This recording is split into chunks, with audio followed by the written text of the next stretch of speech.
Olá, meu amigo, minha amiga, tudo bem com vocês? Bem-vindo ao nosso canal, bem-vindo ao estudo da lição da Escola Sabatina. Estamos na lição de número 8 e durante esta semana o nosso tema é Vendo o Invisível. O mundo espiritual, o mundo da fé, é o mundo que não podemos ver a olho nu, é o mundo invisível, mas nós podemos sentir. A própria Bíblia nos diz que as coisas espirituais, elas só se revelam, elas só se discernem espiritualmente falando. Ou seja, se eu não for uma pessoa que esteja ligado ao Espírito bom da verdade, se eu não tiver o Espírito Santo dentro de mim, eu não vou conseguir discernir as coisas espirituais. Inclusive, eu vou ter muita dificuldade para interpretar a Bíblia sem o Espírito Santo. Eu não vou conseguir ver coisas espirituais se eu não for uma pessoa espiritual. Logo, meus amados, o mundo espiritual, eles têm que estar diretamente ligado a Deus, e eu tenho que estar diretamente ligado ao Espírito Santo para que eu possa discernir. E no nosso dia a dia, na nossa vida, em nossos dilemas, em nosso sofrimento, nós precisamos discernir, nós precisamos estar revestido desta fé, desta coragem, desta força espiritual que vem de Deus, para que eu possa alicerçar a minha fé. Nas nossas batalhas diárias, nós temos que estar convicto de que esta batalha é uma batalha travada no mundo espiritual. Deus luta por nós esta batalha e nós apenas somos meros instrumentos que Deus nos usa para fazer parte desta batalha. Mas esta batalha espiritual, ela pertence a Deus, ela não pertence a nós. Nós apenas fomos convidados para fazer parte de uma batalha que o nosso capitão é Jesus. Ele está à frente desta luta. Quando Davi ele foi enfrentar Golias, ele já poderia ver a vitória antes da vitória. E assim tem que acontecer conosco.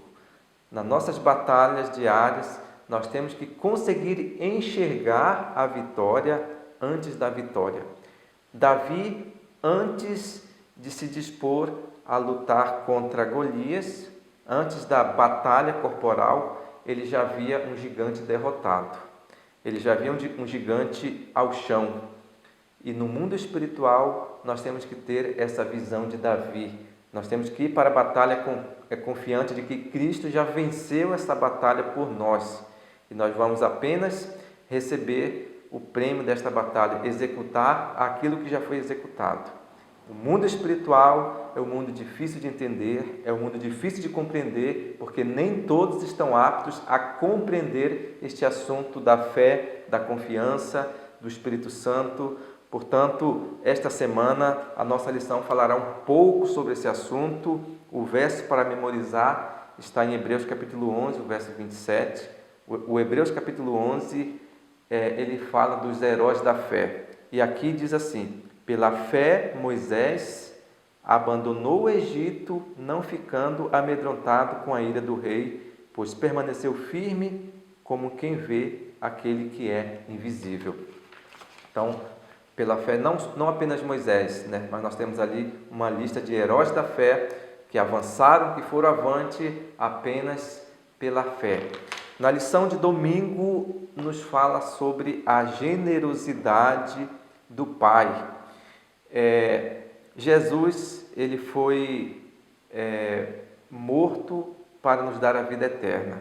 Romanos capítulo 8, 32 nos diz assim: aquele que não poupou o seu Filho único, mas por todos nós o entregou, será que não nos dará graciosamente com ele todas as coisas? Então, Deus enviou o seu Filho a esse mundo, e isso foi um ato de generosidade para conosco. Então, a oferta de Jesus sendo sacrificado na cruz do Calvário foi um ato de generosidade para que nós pudéssemos hoje ter a vitória. Então, por isso que eu falo que a nossa vitória ela já foi travada. A nossa vitória ela já foi ganha na cruz do Calvário como um ato de generosidade do Pai. Nós temos que ser generosos para com o nosso próximo, nós temos que ser tolerante, nós temos que perdoar o nosso próximo, porque mais do que isso, Cristo fez por nós um dia na cruz do Calvário. Segunda-feira nos fala sobre em nome de Jesus. João capítulo 14, o verso 14, nos diz assim: eu farei qualquer coisa que vocês me pedirem em meu nome. O nome de Jesus, ele tem muito poder. A pessoa de Jesus é uma pessoa poderosa. E essa é a nossa grande confiança aqui nesse mundo de pecado.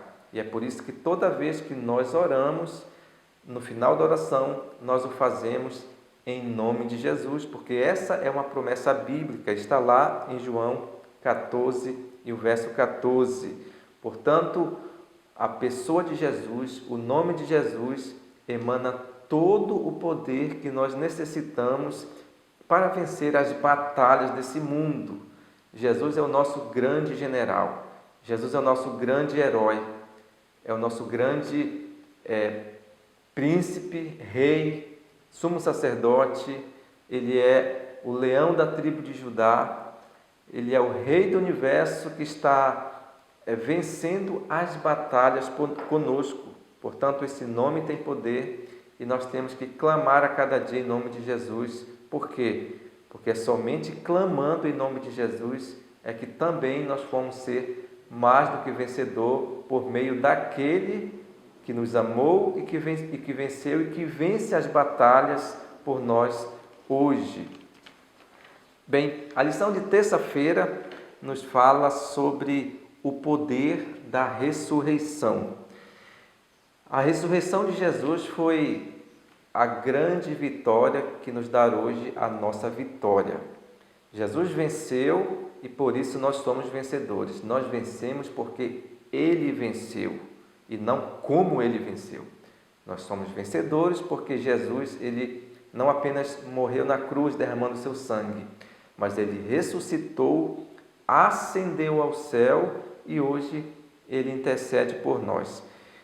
Jesus, ele ressuscitou alguns mortos aqui nesse mundo. Por exemplo, Lázaro. Por que Jesus ressuscitou Lázaro? Quando Jesus disse, Lázaro, sai para fora, Lázaro ressuscitou. Primeiro, a palavra de Jesus, ela tem poder.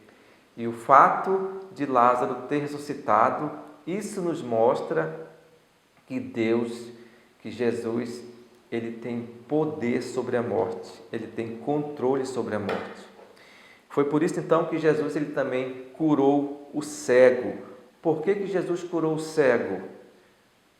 Para que nós pudéssemos também hoje curar cegos. Por que Jesus ressuscitou Lázaro? Para que nós pudéssemos também hoje ressuscitar os mortos. Por que Jesus ele curou o paralítico, o leproso, para que nós pudéssemos também fazer curas hoje? Não. Jesus, ele ressuscitou Lázaro porque ele estava dizendo, eu tenho poder sobre a morte. Eu sou a ressurreição e a vida. Quem crer em mim, ainda que morra, viverá. Ela está lá em João 11, 25. E também quando Jesus curou o cego, ele está dizendo, eu é que dou a visão para vocês. Eu é que sou a luz do mundo. Eu é que dou a claridade, a vista. Eu é que abro os olhos de vocês para que vocês possam ver o invisível, para que vocês possam ver aquilo que é impossível ver sem a minha presença. Jesus curou o paralítico também porque nós estamos deturpados pela paralisia do pecado.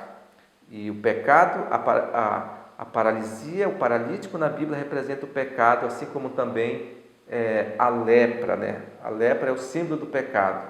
Jesus curou o leproso e Ele está disposto a nos curar hoje também da lepra do pecado. Jesus curou o paralítico porque Ele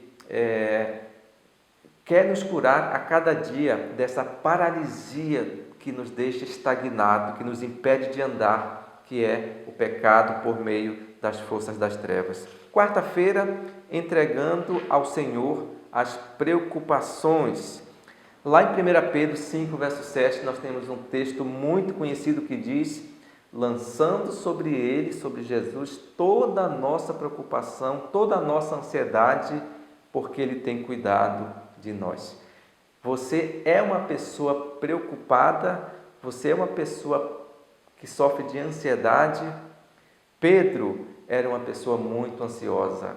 Pedro, ele tinha um distúrbio de ansiedade muito grande. Certamente, dos discípulos todos, ele, quem sabe, era o mais ansioso. Ele era o mais difícil de lidar, porque não é fácil lidar com uma pessoa ansiosa.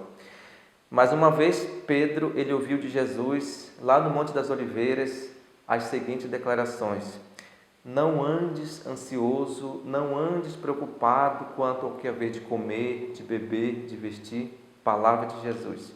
E muitos anos depois, quando Pedro escreveu esse texto aqui, que está em 1 Pedro 5, verso 7, lançando sobre ele, sobre Jesus, toda a nossa preocupação e ansiedade, porque ele tem cuidado de nós, eu tenho certeza que Pedro, ele se lembrou das palavras de Jesus. Pedro aprendeu com o Mestre. Logo, meus amigos, se você é uma pessoa preocupada, se você é uma pessoa que tem um excesso de ansiedade, a ansiedade, ela é bom para a nossa vida até certo ponto, mas quando ela passa de um certo momento, ela se torna uma ansiedade pecaminosa, é a falta de confiança em Deus. Eu estou dizendo para Deus que Ele não está cuidando da minha vida, eu estou dizendo para Deus que Ele me abandonou. Portanto, como vencer a ansiedade? Somente pela confiança, somente pela fé. É fechar os olhos e dizer: Senhor Deus, eu estou entregando a minha vida em Tuas mãos. Eu estou depositando em Você todas as minhas preocupações, as minhas ansiedades. Toma conta da minha vida. Carrega em Teus colos, ó Pai. E é isso que temos que clamar a cada dia. E você vai perceber que a sua ansiedade, ela vai ser solucionada, porque essa não é uma palavra minha, essa é uma palavra bíblica. Foi Jesus quem disse: não andeis ansiosos, não andeis preocupados. Aqui nós temos o apóstolo Paulo, inspirado pelo Espírito Santo, dizendo: lance a sua preocupação, a sua ansiedade sobre Jesus, porque Ele está cuidando de você, Ele não te abandonou. Por isso, meus amados, nós temos que acreditar na palavra de Deus. Nós temos que acreditar naquilo que a Bíblia está nos falando hoje. Confiança, entrega, clamar pelo Espírito Santo na nossa vida, e eu tenho certeza que a nossa preocupação, ela vai ser extinta da nossa vida. Quarta-feira, entregando ao Senhor as preocupações, aqui já estudamos. Quinta-feira, fiéis mesmo sem ver a Deus. Em Hebreus capítulo 11, o verso 1, nos diz que a fé é a certeza de uma coisa que se espera e convicções de fatos que não se veem. Convicções de fato que não se veem. Nós temos um outro texto na Bíblia que diz que sem fé é impossível agradar a Deus. No mundo espiritual não existe lógica para muitas coisas. E é por isso que muitas pessoas têm dificuldade para entender a salvação, para entender o poder do Espírito Santo, para entender a fé, para entender muitas vezes a confiança total em Deus. Por quê? Porque se eu não experimentar isso na prática, toda pessoa que for te explicar sobre a salvação, a confiança, a fé, você não vai entender. Porque a fé, a salvação, a confiança é um assunto que nós temos que experimentar. Nós temos que experimentar a cada dia. E essa experiência é eu e Deus.